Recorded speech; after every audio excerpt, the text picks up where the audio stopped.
Hey everyone, Michelle Ngome, your connection strategist here, bringing you another video. I'm so excited to be doing this video today. I am here in Houston, and this is post Super Bowl weekend. Today is February 7th, I believe. It's a Wednesday. Is it Wednesday? It's a Wednesday. Yeah, Wednesday, February 8th. That's what today is. Last week was an exciting week, a great week. I had 3 speaking engagements, I guess technically 2.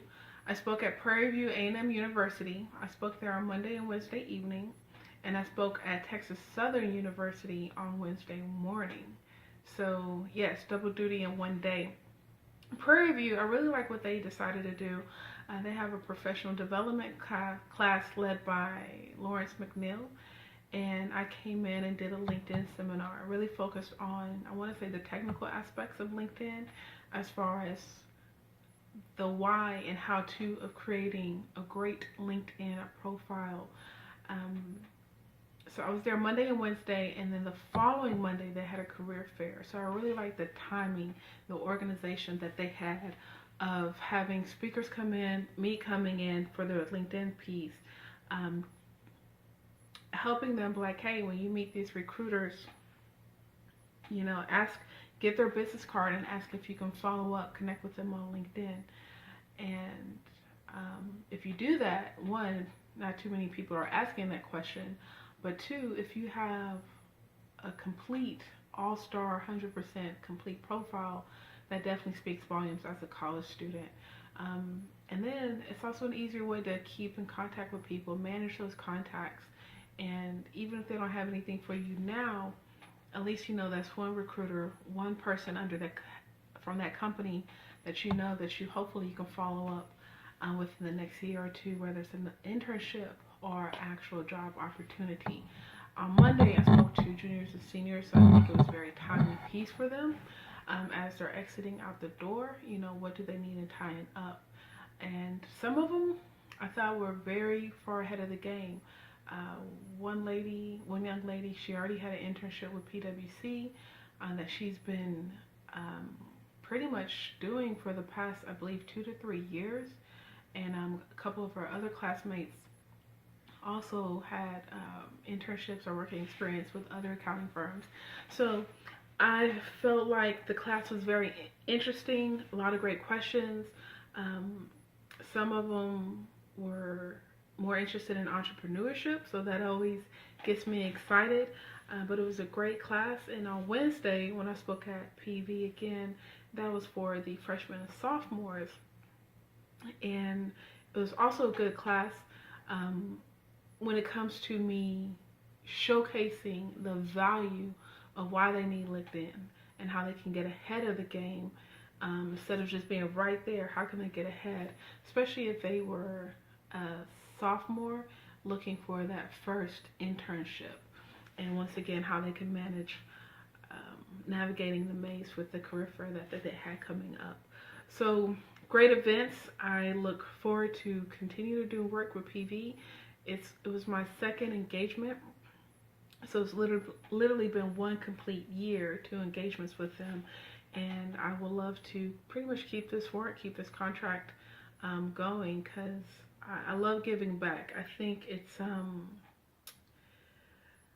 as you get older, as I get older, I don't have any kids, and I definitely feel, even though I consider myself still young, I definitely see how I'm kind of getting out of touch. So anytime I have a chance to speak at the colleges is always refreshing.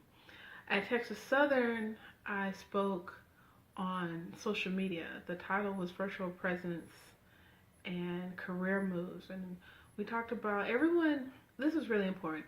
Everyone talks about how you need to protect your social media in order to get a job, but no one really follows up and says how you need to protect your social media in order for you to maintain your job.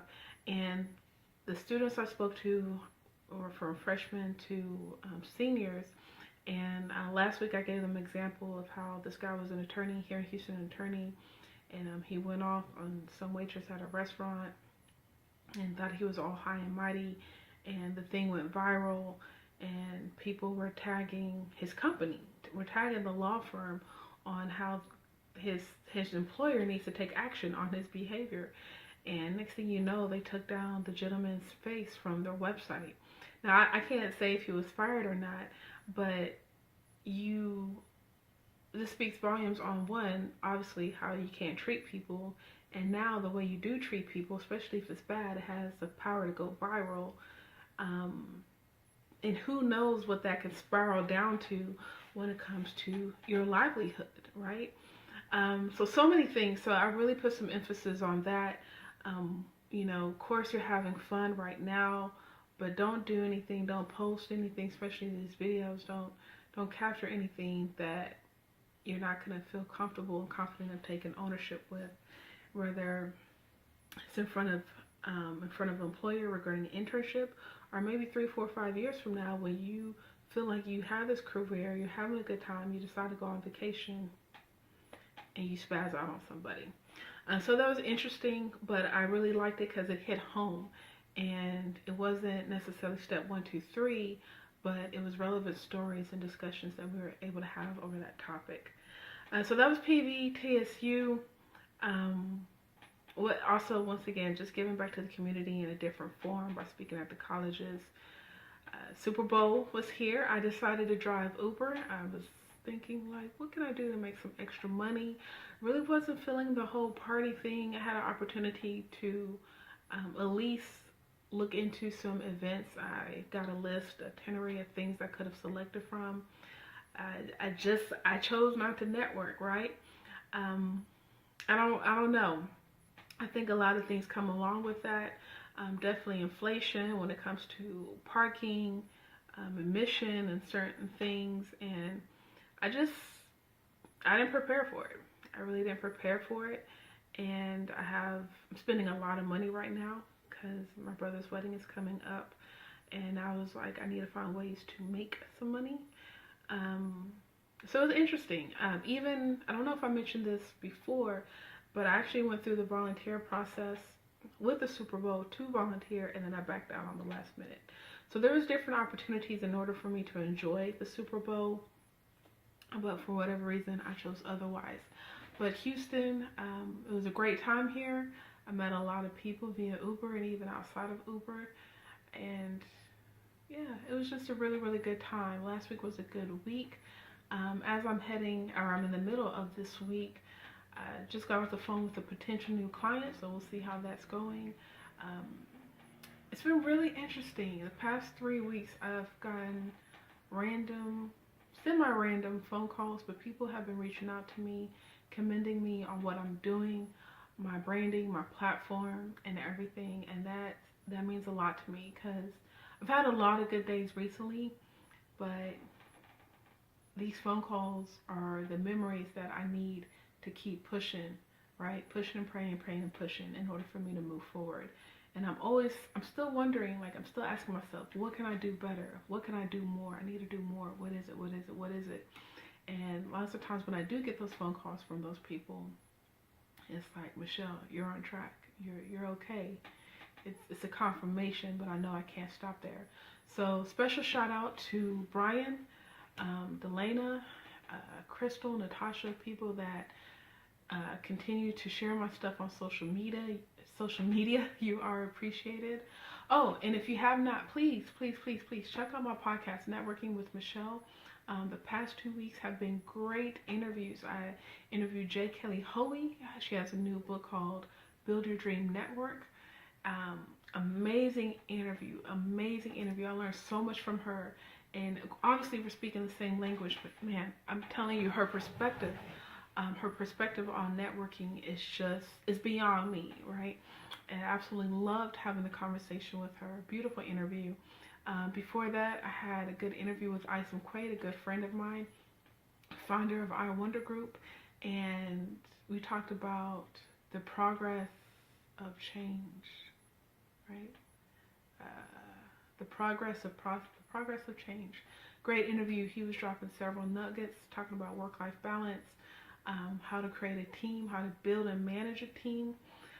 And then this week's interview was with Tom Corson Knowles. It's a very special interview for me because 2.5, 3 years ago, when I did release my first book, Network, Navigate, and Nurture, I stumbled across a video regarding book marketing, and I literally watched hours of video that he either was talking or interviewing someone about book marketing, publishing, writing. This man has over 400 hours of video on YouTube. So if you're writing a book, your first book, or if you want to make corrections as you move forward on your second or third book, this is definitely an interview for you. Tom is the guy for you when it comes to all things book writing, publishing, and marketing. Just amazing man with tremendous knowledge when it comes to the independent book business. So please, please, please, please check out those interviews. I've received so much positive feedback regarding those 3 interviews to kick off this year. So I'm very, very happy and excited to bring that to you. Please drop a note, whether it's here on the YouTube video, rate and review on iTunes. Please feel free to reach out to me anytime. I am glad to help. If there's any way I can help you, please let me know. And I'll be glad to jump on the phone with you, send resources, whatever it is, in order for us to both be at the top and celebrate together. I am there for that. Look, a personal connection leads to an influential network. Thanks for networking with Michelle.